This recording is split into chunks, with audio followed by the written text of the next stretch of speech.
मेरे प्रियो और सबका स्वागत करता हूँ।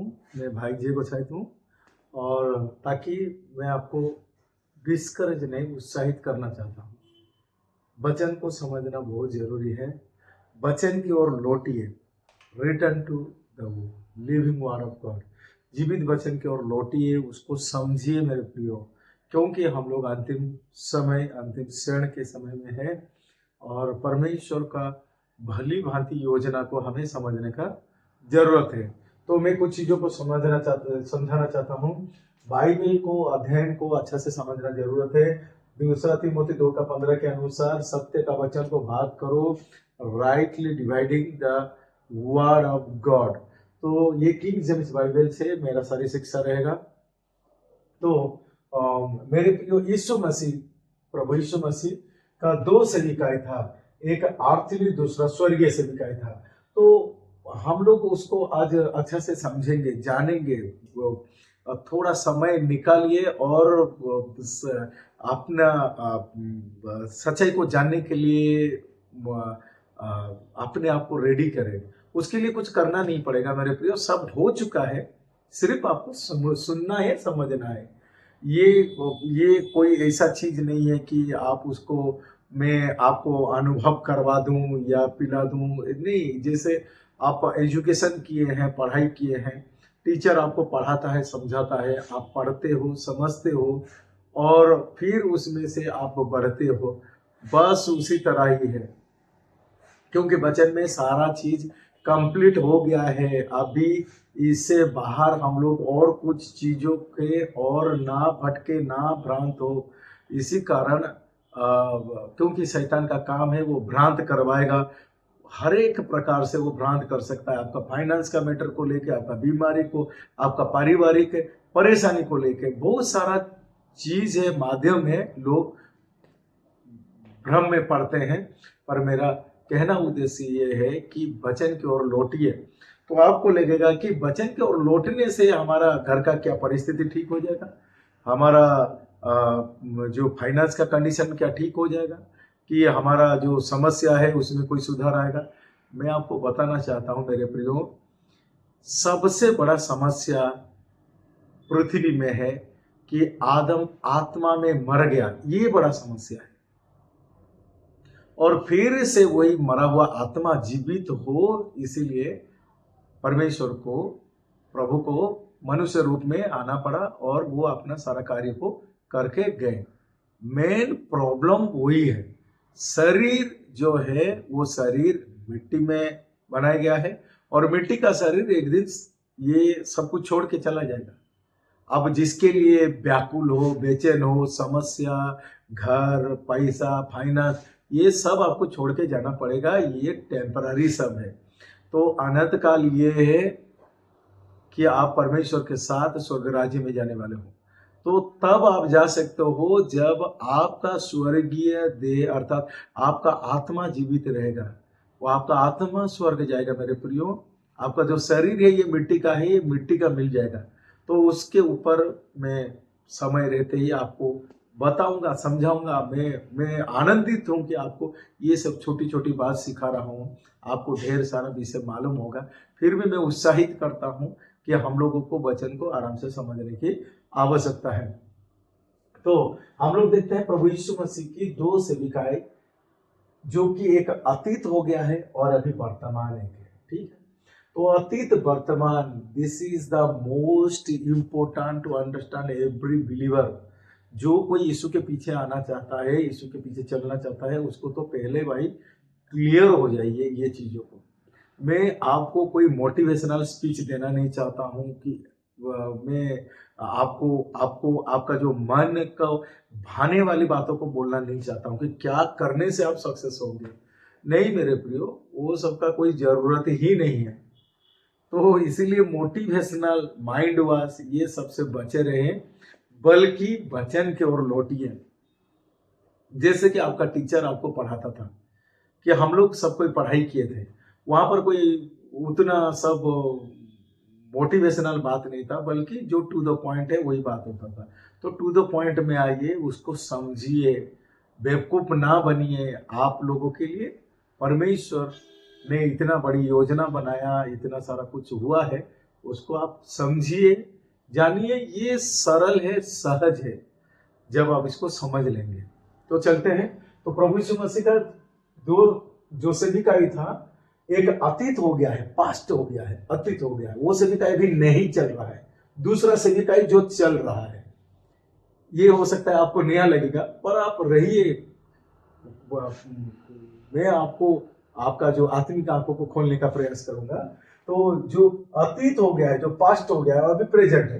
पास्ट में जब प्रभु यीशु मसीह जगत में थे, 33.5 साल तक प्रभु यीशु मसीह थे, तो उनकी जो सेविकाई और स्वर्ग जाने के बाद जो सेविकाई शुरू की, ये दो चीज का आपको फर्क समझना पड़ेगा। क्योंकि अतीत अर्थात जो सेविकाई यीशु मसीह कर रहे थे, और वही सेविकाई क्या हुआ, वो उसमें रुकावट हुआ, अर्थात पोस्टपोन हो गया, उसको रोक दिया गया। क्यों रोक दिया गया? क्योंकि यहूदी लोग उस सच्चाई को ग्रहण करने नहीं पाए कि यीशु ही मसीहा है। इसी कारण प्रभु यीशु मसीह को क्रूस पर चढ़ाया गया और उनके चेले लोगों को परेशानी और टॉर्चर किया गया और मार भी डाला गया। इसी कारण आपको समझने का जरूरत है कि जो प्रेरित पुस्तक है, प्रेरित पुस्तक में हम लोग देखते हैं चेले लोगों को, सेविकाई को देखते हैं, उसके साथ वो सेवा बदलता है। जब स्तिफनुस आता है, स्तिफनुस का सेवा के बाद जब पौलुस का एंट्री होता है, तो वो सेवा बदल जाता है। तो यीशु मसीह आप जो दुनिया में जो सेविकाई किए, पॉइंट 1, दुनिया में सेविकाई किए, वो सेवा पोस्टपोन हो गया है, वो स्टॉप हो गया है। और 12 चेले को, पतरस के साथ 11 जन को भेजे, और वो सेविकाई केवल यहूदी लोगों का बीच में था, और यहूदी लोग उस शिक्षा को ग्रहण नहीं किए, यीशु मसीह है बोल के ग्रहण नहीं किए, सच्चाई को ग्रहण नहीं किए, और उनका विरोध हुआ। और जिसके कारण तो प्रभु यीशु मसीह या फिर 12 जन चेला, 12 ट्राइब है, अर्थात जो इजराइली का 12 गोत्र है, वो 12 गोत्र के भी अंदर में ही काम किए। प्रभु यीशु मसीह हो या 12 चेला हो, तो 12 गोत्र के अंदर काम किए, उसको छोड़ के वो अन्य जाति में काम नहीं किए।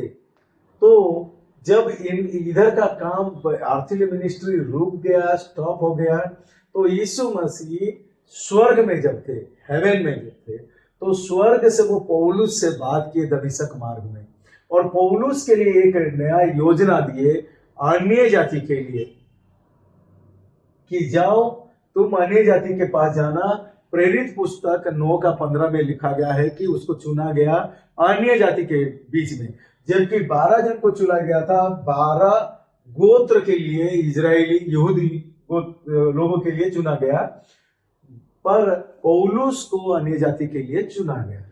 तो उसी तरह हम लोग देखते हैं, तो ये दोनों पूरा ही आकाश जमीन का फर्क है। तो यही कारण आप ये आर्थली मिनिस्ट्री को हेवनली मिनिस्ट्री के साथ जोड़िए मत। ये जो सेविकाई है, ये भविष्यवाणी, प्रोफेसी, प्रोफेटिक है, पर ये रेवलेशन है, प्रकाशन है, भेद है, इसे या फिर रहस्य कहा जाता है। पतरस को जो सेविकाई मिला, भविष्यवाणी का सेविकाई मिला, पौलुस को जो सेविकाई मिला, प्रकाशन का सेविकाई मिला। तो कुल मिला के ये आकाश और जमीन का अंतर है, ये दोनों में फर्क है। उसके बाद हम लोग देखते हैं, तो जो 12 चेले लोगों को जो चर्च स्थापना किए पेंटिकोस्ट दिन में, आप लोगों को समझना चाहिए, आपको मैं उत्साहित करना चाहता हूँ। पेंटिकोस्ट के दिन में जो पवित्र आत्मा उतरा, पवित्र आत्मा के बारे में लेकर ढेर सारा कंट्रोवर्सी होता है, ढेर सारा वाद विवाद होता है। हम लोगों को देखिए, आराम से, सरलता से हम लोग सीखेंगे वचन को। पवित्र आत्मा के बारे में प्रेरित 2 अध्याय से अगर हम लोग 5 तक देखते हैं, जब पेंतिकोस्त का दिन आया तब वे सब एक जगह इकट्ठे थे। एकाएक आकाश से बड़ी आंधी की सी सनसनाहट का शब्द हुआ, और इससे सारा घर जहां वो बैठे थे गूंज गया, और उन्हें आग की सी जीभ फटती हुई दिखाई दी, और उनमें से हर एक पर आ ठहरी। वे सब पवित्र आत्मा में भर गए और जिस प्रकार आत्मा ने उन्हें बोलने का सामर्थ्य दी वो अन्य अन्य भाषा बोलने लगे। आकाश के नीचे की हर एक जाति में से भक्त यहूदी यरूशलेम में रहते थे। तो ये पवित्र आत्मा भी उतरा यहूदी लोगों के ऊपर। यीशु मसीह यहूदी थे, 12 चेले यहूदी थे, और जब पवित्र आत्मा उतरा उस दिन यहूदी भक्त लोग सब जमा थे। यहूदी लोगों का ऊपर उतरा, अन्य जाति में नहीं उतरा। तो इसको क्लियर हो जाइए कि ये चीज अलग है, 12 चेलों का सेविकाई अलग है, पौलुस का सेविकाई अलग है। तो पौलुस का सेविकाई में क्या होता है? न्यू क्रिएचर, नया सृष्टि होता है।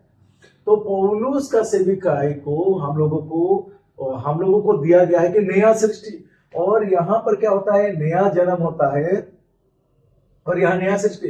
तो ये जो लोग उस दिन पेंटिकोस्ट दिन में जो सेविकाई शुरू हुआ यहूदी लोगों के बीच में, इजरायली लोगों के बीच में, उसे लिटिल रॉक चर्च कहा गया, अर्थात छोटा सा झुंड की कलीसिया कहा गया, जो कि लूका 12 का 32 में लिखा गया है, छोटा झुंड का कलीसिया। तो ये है जो 12 चेलों ने यहूदी इजरायली लोगों में जो चर्च स्थापना किए। पर पौलुस जो चर्च स्थापना किया, the body of Christ church, वो मसीह का देह का स्थापना किया। तो ये यहूदी लोगों का चर्च और पौलुस जो अन्य जाति में जो चर्च स्थापना किया, ये भी आकाश जमीन का फर्क है। तो ये लोग जो कलीसिया यहूदी या इजरायली लोगों में जो चर्च किए, और तो उसको छोटा झुंड की कलीसिया कहा गया। पर जब पौलुस ने जो किए उसको बॉडी ऑफ क्राइस्ट, मसीह का देह बोल के बोला गया। तो वो एफिसियों के पुस्तक 2:15 में लिखा गया है।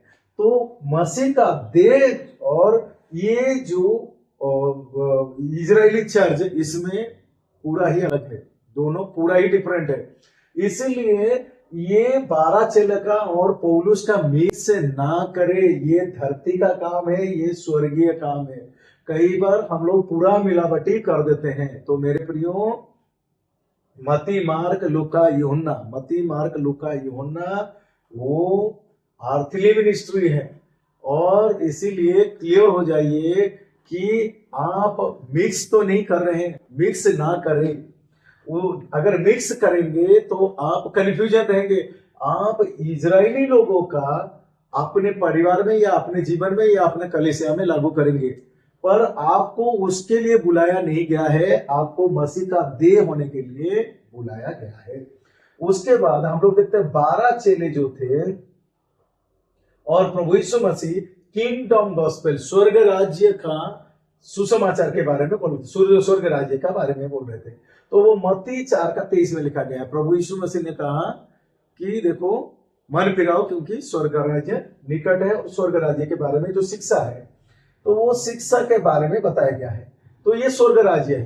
तो गॉस्पेल ऑफ ग्रेस, पौलुस कहता है अनुग्रह का सुसमाचार। तो स्वर्ग राज्य का शिक्षा अलग है, अनुग्रह का शिक्षा अलग है। स्वर्ग राज्य का शिक्षा अलग है, अनुग्रह का शिक्षा अलग है।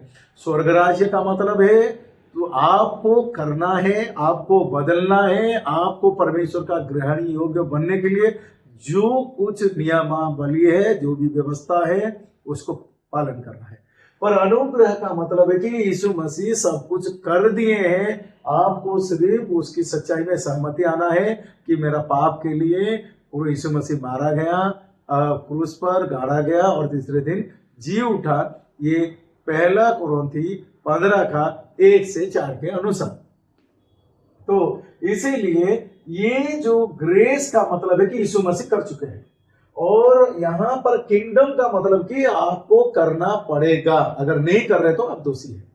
अभी उसके बाद 6 नंबर में आता है गॉस्पेल ऑफ सर्कमसाइजन, मत्ती 10:6-7। अर्थात ये जो वो लोग जिनके बीच में सेविकाई किए, खातना किए हुए लोगों के बीच में सेविकाई किए, तो खातना वालों के साथ रह के वो लोग खातना वालों के बीच में वो लोग सेविकाई किए। पर यहाँ पर पौलुस को कहाँ भेजा गया? गॉस्पेल ऑफ ऑन सर्कमसाइजन, तो ये गलाती 2 का 7 से 9 तक लिखा गया है।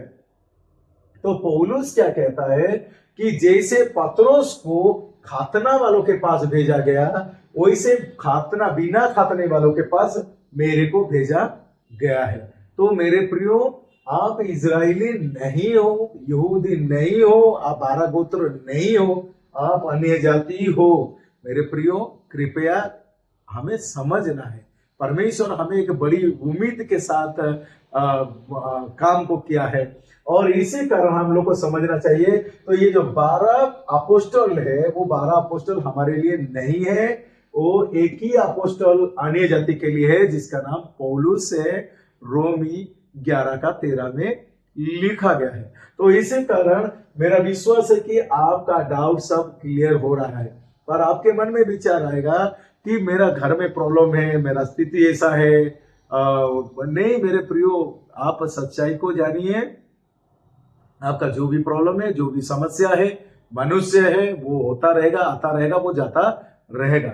अभी उदाहरण के लिए मैं दे रहा हूं, पेड़ में पत्ता झड़ेगा ही झड़ेगा। आप उसको कितना भी प्रोटीन दो, कितना भी खाद दो, वो पत्ता झड़ेगा ही झड़ेगा। ये नियम है, वो झड़ेगा ही झड़ेगा।